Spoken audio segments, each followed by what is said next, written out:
This channel does not promote any violent, harmful, or illegal activities. All content provided by this channel is meant for an educational purpose only.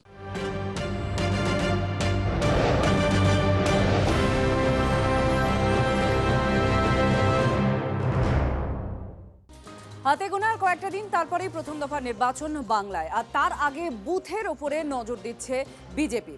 বুথের উপরে গুরুত্ব বারবার দিয়েছে BJP, কারণ প্রধান যে কাজ ভোটের করা হয় বছর ভর, সেটা হচ্ছে বুথ কর্মীরা করেন। আর এবার প্রধানমন্ত্রী নরেন্দ্র মোদী বাংলার বুথ কর্মীদের সঙ্গে কথা বললেন। তিনি বলছেন যে বুথে গিয়ে মানুষকে বোঝান যেখানে যেখানে বিজেপি সরকার আছে সেখানে কোনো সিন্ডিকেট রাজ নেই। কর্মীদের এই বার্তা দেন মোদী। কি বলেন শুনুন। नमस्कार, मैं रीना दे बोल रही हूँ। मैं कस्बा विधानसभा का अंतर्गत में रहती हूँ और मैं कस्बा मंडल 2 का महिला मोर्चा का अध्यक्ष हूँ। बंगाल में भय का माहौल है। मर्डर, पॉलिटिकल वायलेंस, भ्रष्टाचार, जितनी भी बुराइयां हम कहें, सारी बुराइयां चरम पर है। हर कोई इससे परेशान है। ऐसे माहौल में सबसे अधिक महिलाएं और युवा प्रभावित होते हैं, उनका तो जीवन बर्बाद हो जाता है। ये जो गुस्सा बंगाल में मुझे दिख रहा है, आप लोगों को ग्राउंड पर टीएमसी के खिलाफ क्या ऐसा ही गुस्सा नजर आता है? एकदम देख पाती हूँ। जैसे मैं एसआईआर का काम कर चुकी हूँ तो लोगों से और मैं जुड़ पाई हूँ, तो सबका रिएक्शन एक ही है कि जो टीएमसी वाले अब जो मतलब जैसे कर रहे हैं मतलब यहाँ पे वेस्ट बंगाल पे, तो उससे मुक्त पाना चाहते हैं। প্রদীপ্ত এই মুহূর্তে আমাদের সঙ্গে আমাদের প্রতিনিধি রয়েছেন, তার সঙ্গে আমরা কথা বলবো। প্রদীপ্ত, এই বুথ কর্মীদের উপরে নজর বারবার বিজেপি দিয়েছে। এবার একদম ভোটের মুখে যে কথা, যে বার্তা তুলে ধরার কথা বললেন প্রধানমন্ত্রী নরেন্দ্র মোদী, এটা কি ভোকাল টনিক হিসেবে ধরা যায়? একেবারেই এটা ভোকাল টনিক। তার কারণ নরেন্দ্র মোদী এটা কর্মীদের স্পষ্ট করে দিলেন যে আগামী যে কয়েকদিন বাকি রয়েছে প্রথম দফার এবং শেষ দফার নির্বাচনের, তার মধ্যে কি কি কথা নিয়ে সাধারণ মানুষের কাছে যেতে হবে, কোন কোন কথা বিজেপি নেতৃত্বকে বলতে হবে মানুষের কাছে পৌঁছে। এবং সেক্ষেত্রে তিনি কিন্তু বারংবার যেটা জোর দিলেন, তৃণমূল কংগ্রেসের যে দুর্নীতি সহ অপশাসন, মাফিয়ারাজ, তৃণমূল কংগ্রেসের বিরুদ্ধে যে অভিযোগগুলো তারা করেন, সেই বিষয়ে যেমনভাবে সাধারণ মানুষের কাছে তারা নিয়ে যাবেন, একই সঙ্গে তারা যে সংকল্পপত্র প্রকাশ করেছেন বা ঘোষণাপত্র, সেই ঘোষণাপত্রে যে বিষয়গুলো রয়েছে, অর্থাৎ বিজেপি এলে তারা কি করবে, এই বিষয়গুলোও কিন্তু সাধারণ মানুষের কাছে নিয়ে যেতে হবে। এবং তার জন্য বুথ কর্মীদের ওপরই তিনি বেশি করে ভরসা করছেন। তার কারণ বুথ জিততে পারলে অনায়াসেই সেই এলাকা বা বিধানসভাটা জেতা অনেক বেশি সহজ হবে এবং বুথে মজবুত করার প্রয়োজন রয়েছে। এবং আজকের কর্মসূচির নামও কিন্তু তার সঙ্গে সাজুজ্য রেখেই ছিল যে আমার বুথ শক্তিশালী বুথ। এই কথা নরেন্দ্র মোদী বারংবার মনে করিয়ে দিচ্ছেন। এবং বিজেপির নেতৃত্ব গত কয়েক মাস ধরে, শুধু নয় গত কয়েক বছর ধরে আমরা যদি দেখি যে তারা বারংবার চেষ্টা করেছেন বুথ সংগঠনকে মজবুত করার। আর সেই বুথ স্তরের কর্মীরা নির্বাচনের প্রাককালে আগে তারা প্রধানমন্ত্রীর বার্তা শুনলেন। আর ধন্যবাদ প্রদীপ্ত, আমাদের প্রতিনিধির সঙ্গে ছিলেন। বুথ কর্মীদের সাথে বৈঠকে বুথ কর্মীর পায়ের তলায় তার মাটি নেই।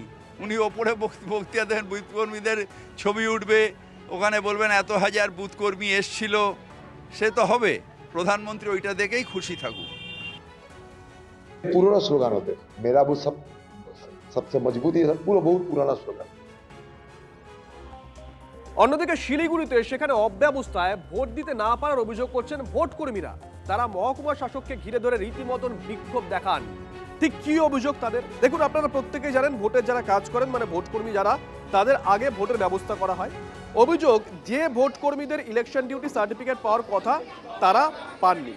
পোস্টাল ব্যালটে ভোট দেওয়ার ব্যবস্থা হলেও তারা ভোট দিতে পারেননি, এমনই অভিযোগ করছেন অনেকেই। এই অবস্থায় দফায় দফায় বিক্ষোভ দেখান ভোট কর্মীরা। আপনাদেরকে যে ছবি দেখাচ্ছি আমরা, ভোট কেন্দ্রে পৌঁছন তৃণমূল কংগ্রেস প্রার্থী গৌতম দেব ও বিজেপি প্রার্থী শঙ্কর ঘোষ। গোটা ঘটনা কমিশনে জানাবেন বলে আশ্বাস দিয়েছেন দুই প্রার্থী। আমাদের প্রথমে ফার্স্ট হচ্ছে আমাদের অ্যাপয়েন্টমেন্ট লেটার দিয়েছিল ফার্স্ট একটা জেনারেল ট্রেনিং, সেকেন্ড ওই ফর্মে ওই অ্যাপয়েন্টমেন্ট লেটারের সাথে একটা ফর্ম দেয়। They have not guided us that আমরা 12A ভরবো না 12B ভরবো। তা আমরা এন্টাইটেলড হয় পোস্টাল ব্যালট বা ইডিসি ফর্মের জন্য। ইডিসি ফর্মটা হচ্ছে আমরা যেখানে বুথে যাব সেখানে আমাদের ভোট দেবার অধিকার থাকবে, এবং পোস্টাল ব্যালট হচ্ছে আমরা বাড়ি থেকে পোস্টের মাধ্যমে দেব। না আজকে কি হচ্ছিল এবং আপনারা কি দাবি করলেন? আমরা যখন লাইনে দাঁড়াই, দুটোর লাইনে আমাদের নাম কোনোটার মধ্যেই নেই। আমাদের বলা হলো ডিসিআরসিতে 12 তারিখে আমাদের কাছ থেকে মানে আমাদের ইডিসি ফর্মটা ওখানে দেবে, যেটা আমরা বুথে গিয়ে ভোট দেব। যে আমরা যদি আমাদের ভোটটা কাস্ট করতে নাই পারলাম, আমরা কেন গভর্নমেন্টকে সার্ভিস দিতে যাব? যে যদি বৈধ ভোটারই না হলাম তাহলে কেন ভোটের কাজ করব? ভোট দিয়ে নিতে যাব। कुछ लोगों का जैसा इनका वक्तव्य है कि उसमें उनको अभी वोटिंग के लिए लिस्ट में नाम नहीं है। तो ये दो चीज़ें हैं। तो दो चीज़ों में जिनके पास नहीं है उनको हम 12 और 12 हम साथ में लेके आए, जो उनको क्या उनका नाम डिलीटेड है? नहीं डिलीटेड नहीं। देखिए कोई भी वैलिड वोटर है वो कभी डिलीटेड नहीं होगा। जिनका भी यहाँ इशू आ रहा है तो हम खुद इसीलिए साथ में सर भी आए, इसीलिए आए हैं ताकि जिनका फॉर्म बचा हुआ है उनको अभी फॉर्म भराया जाएगा, जिनका कुछ इशू के कारण नहीं हो रहा वो इशू रिजोल्व किया जाएगा। उसके बाद 20, 21, 22 के हमारे पास 3 डेट है जो फैसिलिटेशन सेंटर का, जहाँ पे हम उनको वापस से वोट कराएंगे। ऐसा कोई भी वोटर जो वैलिड है वो उसके साथ कोई प्रॉब्लम नहीं। যারা ইলেকটোরাল পার্সোনাল তারা আজকে পোস্টাল ব্যালটে ভোট দিতে যাচ্ছে, তারা যখন ভোট দেওয়ার লাইনে দাঁড়িয়ে গেছে তাদের নামটা নেই, অথচ তারা 3টে ট্রেনিং করেছে। 3টে ট্রেনিং করে তারা 2 দিন পরে ভোটকর্মী হিসাবে যাবে। ম্যাক্সিমাম প্রিজাইডিং অফিসার আছে, তাদের নাম নেই। সেকেন্ডলি যারা ওখানে ভোট দিতে গেল, ওখানে যিনি বসে আছেন পোস্টাল ব্যালটে ভোটটা দিচ্ছে, খুবই ইল বিহেভিয়ার করেছে অফিসারদের সাথে যারা ডিউটিতে যাবে। তারা খুব ক্ষুব্ধ হয়ে আছে। কিছু ইডি সার্টিফিকেট দেওয়া হচ্ছে, যাদের সেম কনস্টিটিউয়েন্সি ইডি সার্টিফিকেট নিয়ে তারা যেই বুথে ডিউটি করবে সেখানেই তারা ভোটটা দিতে পারবে। এটাই সিস্টেম। ঘটনাচক্রে কিছু ইডিসির যাদের পাওয়ার কথা তাদের নাম এসছে পোস্টাল ব্যালট, আর পোস্টাল ব্যালটে যাদের নাম থাকার কথা তাদের ক্ষেত্রে পোস্টাল ব্যালট ইস্যু হয়নি, কোনোটাই ইডিসি ভেরিফাইড হয়নি। খুবই খারাপ লাগলো। এবং চূড়ান্ত অব্যবস্থা এই নিয়ে কোনো ধরনের দ্বিমত নেই। আমি শুধু এইটুকু বলবো যে বা যারা এই কাজের দায়িত্বে ছিলেন তারা চূড়ান্ত অপদার্থতার পরিচয় দিয়েছেন।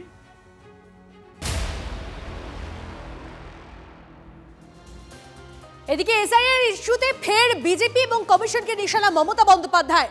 আজ বা কাল ভোটার লিস্টের নাম তুলিয়েই ছাড়বো। বিহার ও বাংলায় ভিন্ন নিয়ম কেন? প্রশ্ন তুললেন মমতা বন্দ্যোপাধ্যায়। ভোট কেটে বাংলা দখলের চেষ্টার অভিযোগ। বেছে বেছে তৃণমূলের আসনগুলি টার্গেট করা হয়েছে, দাবি মমতার। আপনাদের জন্য সুপ্রিম কোর্টেও কেস করেছি, আমি নিজে গেছি, রাস্তায় বসে আছি।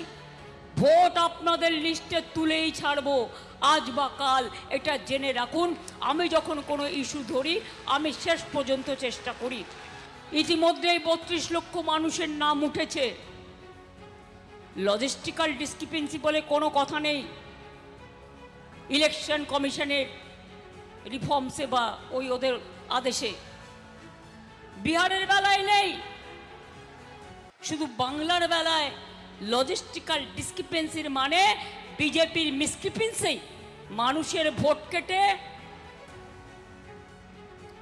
বাংলা দখল করতে এসছেন, তৃণমূল সিটগুলো দেখে দেখে বেঁচেছেন আর্টিফিশিয়াল এজেন্সিকে দিয়ে।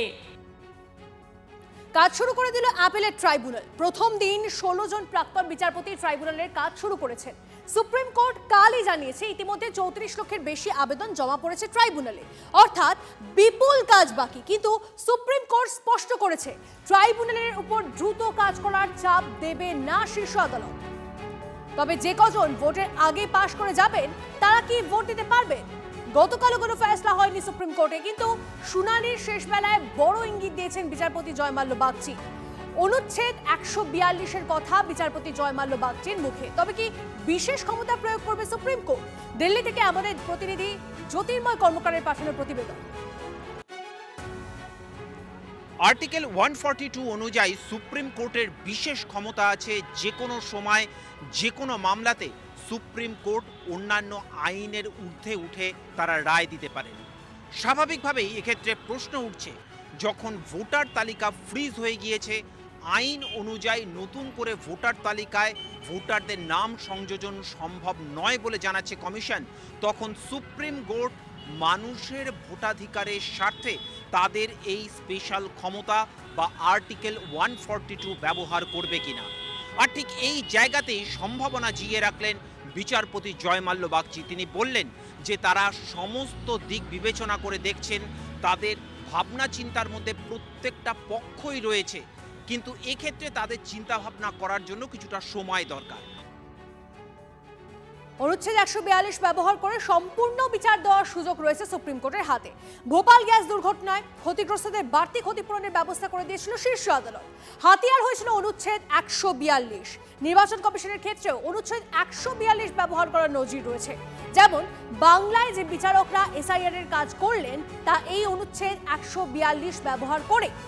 আরেকটা উদাহরণ দিই আপনাদের। 2024 সালে চণ্ডীগড়ের মেয়র নির্বাচনে অনুচ্ছেদ 142 ব্যবহার করেছিল সুপ্রিম কোর্ট। 8টি ভোট বাতিল করে বেআইনিভাবে জয় ঘোষণা করে দেন প্রিসাইডিং অফিসার। প্রিসাইডিং অফিসারের সেই সিদ্ধান্ত বাতিল করে সুপ্রিম কোর্ট। অনুচ্ছেদ 142 ব্যবহার করে আপের প্রার্থীকে চণ্ডীগড়ের মেয়র ঘোষণা করে শীর্ষ আদালত।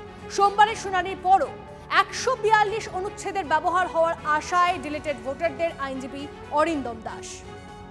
এটা মনে হচ্ছে সুপ্রিম কোর্ট সেই পাওয়ারটা ব্যবহার করার দিকে ইঙ্গিত দিয়েছে, কারণ আমাদেরকে বুঝতে হবে পাওয়ার দিয়েই কিন্তু ট্রাইব্যুনাল ফরমেশন হয়েছিল। তাহলে যে আজকে 34 লক্ষ লোক যদি আমরা ধরি, যেটা হাইকোর্টের চিঠির বলে যে অ্যাপিল করেছে, তাহলে তাদের যদি আজকে দেখা যায় যে ট্রাইব্যুনাল বললো যে এরা বৈধ ভোটার, তাহলে যদি ভোটটাই দিতে না পারে তাহলে পাওয়ারটার কোনো মানে গ্রাউন্ড লেভেলে ফাংশনিং বা মানুষ এফেক্টিভনেস পেত না। সেটা সুপ্রিম কোর্ট বলেছে they will consider that. Tribunal যাদের নাম নির্ধারণ করবেন তারা ভোট দিতে পারবেন, এ নিয়ে কোনো সন্দেহ নেই। কিন্তু ট্রাইব্যুনালে যে সমস্ত আবেদনকারীরা রয়েছেন তারা কি করবে? তাদের তো এখনো নিষ্পত্তি হলো না, শুনানি সেই তো নিষ্পত্তি হবে, তো নিষ্পত্তি করে দেওয়া হবে 23 তারিখের আগে। ট্রাইব্যুনালে পাশ করা ভোটারদের ভবিষ্যৎ কি হবে এই নিয়ে জোরালো হচ্ছে প্রশ্ন। হাইকোর্টের অবসরপ্রাপ্ত প্রধান বিচারপতি দেবাশিস করগুপ্ত এই সংবিধানের 142 যে অনুচ্ছেদ এটা নিয়ে কি বলছেন শুনুন। নির্বাচন কমিশন ওই ডেটটাকে ঠিক করে দিয়েছেন যে ওই দিন পর্যন্ত যাদের নাম তালিকাভুক্ত হয়েছে তারাই ভোট দিতে পারবেন, এটাই আইন। কিন্তু একমাত্র সুপ্রিম কোর্টের এই অধিকার রয়েছে যদি মনে করেন যে ফর কমপ্লিট জাস্টিস যারা ট্রাইব্যুনাল বৈধ ভোটার বলে ঘোষণা করবে তাদের নামটা নির্বাচকদের তালিকায় এলে তারা ভোটাধিকার পাবেন। এইটা আর্টিকেল 142 বলে এই অধিকার প্রয়োগ করবেন কিনা সুপ্রিম কোর্ট, এটা তারা বিবেচনা করে দেখতে পারেন এবং এটা যদি মনে করেন যে এটাই প্রয়োজন তাহলে তারা করতে পারবেন। এই জিনিসটাই হলো 142 ধারা সংবিধানের অনুযায়ী যে বিশেষ অধিকার সুপ্রিম কোর্টের, সেটা। অবসরপ্রাপ্ত মুখ্য নির্বাচনী আধিকারিক জহর সরকার তারও একটা ব্যাখ্যা আছে এই নিয়ে, শুনুন কি বলছেন তিনি। প্রয়োগ তো করা যায়, কিন্তু তার সাথে তো একটা যেটা বলবো যে বাস্তব অবস্থাটাও দেখতে হবে না। আমার একটা স্টিম রোলার আছে, কিন্তু সেই স্টিম রোলারটা আমার চালাতে গেলে আমার একটা রাস্তার দরকার। আমি তো জঙ্গলের মধ্যে, আমি যেই কাজটি হাতে নিয়েছি সেই কাজটির পরিধিটা বুঝতে হবে। এইটা সুপ্রিম কোর্টকে কিছুতেই ইলেকশন কমিশন বুঝতে দেয়নি। আমি বারংবার বলছি সুপ্রিম কোর্টকে তারা মিসলিড করেছেন। আর সময় নেই তো, এ তো মুশকিল। মানে স্টেশন থেকে আপনি 20 মিনিট দূরে আছেন আর গাড়ি চলে যাবে 10 মিনিট পরে। এ তো লোকে দেখলেই বুঝতে পারে ঘড়ি থেকে তাকালে যে সেই গাড়ি আমি আর ধরতে পারবো না। আর এই পুরোখানি কারসাজির মধ্যে ইলেকশন কমিশনের কিছু চিন্তাধারা বা কিছু স্ট্র্যাটেজি করেছে যাতে বাংলার এটা বাদ দেওয়া যায়। আর মমতা ব্যানার্জি সেই ইলেকশন কমিশনের এই চতুর চালটি বুঝতেই পারেনি। তিনি তার মতন দেমাগ দেখিয়ে নাম পাঠাচ্ছিলেন তার স্পিডে, তাতে আরও হেরে গেলেন।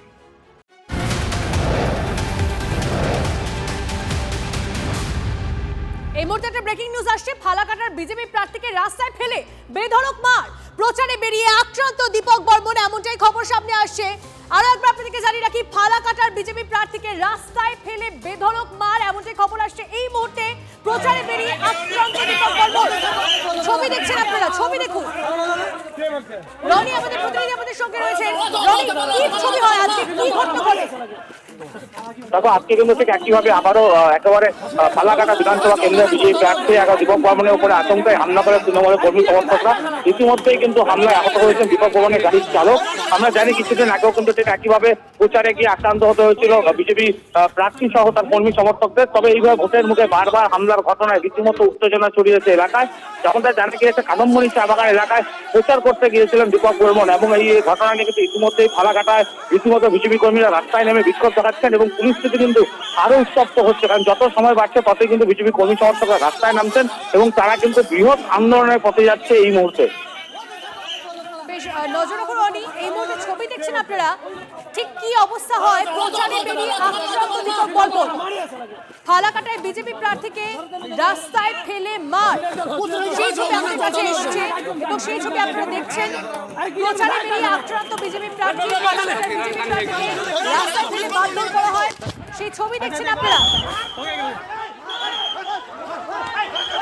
ছবি দেখছেন আপনারা, ঠিক সেই মুহূর্তের ছবি যখন তিনি আক্রান্ত হন, সেই মুহূর্তের ছবি এসেছে আমাদের কাছে। দেখুন অবস্থা, দীপক বর্মন তিনি কিভাবে তাকে মারধর করা হচ্ছে।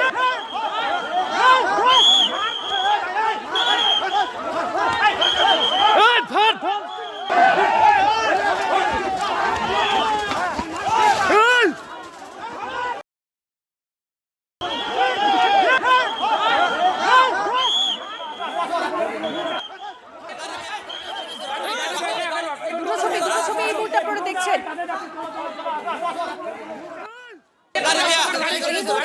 আপনারা দেখছেন বিজেপি প্রার্থী তিনি আক্রান্ত হন আজ প্রচারে বেরিয়ে, সেই এবং তার সঙ্গে খুব সম্ভবত গাড়ি চালক তিনিও আক্রান্ত হয়েছেন।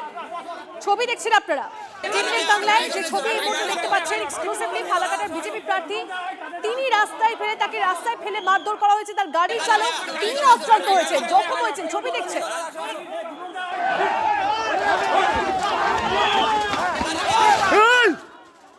এই মুহূর্তে তিনি আক্রান্ত হয়েছেন, গাড়ির চালক একটি অসম্পাদিত ছবি এই মুহূর্তে দেখছেন আপনারা। দুটো ছবি একসঙ্গে দেখাচ্ছি আপনাদের।